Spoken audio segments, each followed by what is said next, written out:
ഏകദേശം 1000 വർഷങ്ങൾക്ക് മുമ്പ് കേരളം വ്യാപാരത്തിന്റെയും സംസ്കാരത്തിന്റെയും ഇടമായിരുന്നു. അറബികളുടെയും ചൈനക്കാരുടെയും വലിയ കപ്പലുകൾ ഇവിടെ എത്തിയിരുന്നു. അന്നത്തെ തുറമുഖങ്ങളിൽ ഏറ്റവും പ്രശസ്തമായിരുന്നു കൊല്ലം.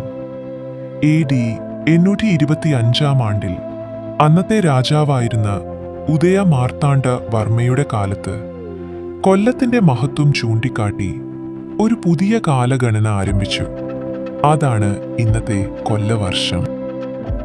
മറ്റു പല ഇന്ത്യൻ കലണ്ടറുകളെ പോലെ ചന്ദ്രനല്ല, സൂര്യനെയാണ് ഈ കലണ്ടർ പിന്തുടർന്നത്. സൂര്യൻ ചിങ്ങരാശിയിലേക്ക് പ്രവേശിക്കുന്ന ദിനത്തിൽ വർഷം തുടങ്ങും. അതുകൊണ്ടാണ് ചിങ്ങമാസം 1-ാം തീയതി ഇന്നും മലയാളികളുടെ പുതുവർഷ ദിനം. ചിങ്ങത്തിന് മുന്നേ വരുന്ന മാസം കർക്കിടകമാണ്. മഴയും പ്രളയവും രോഗങ്ങളും നിറഞ്ഞ കാലം. അന്ന് ജനങ്ങൾ ഭക്തിപൂർവം രാമായണം വായിച്ചു, സഹനത്തോടെ നല്ല ദിവസങ്ങളെ കാത്തിരുന്നു.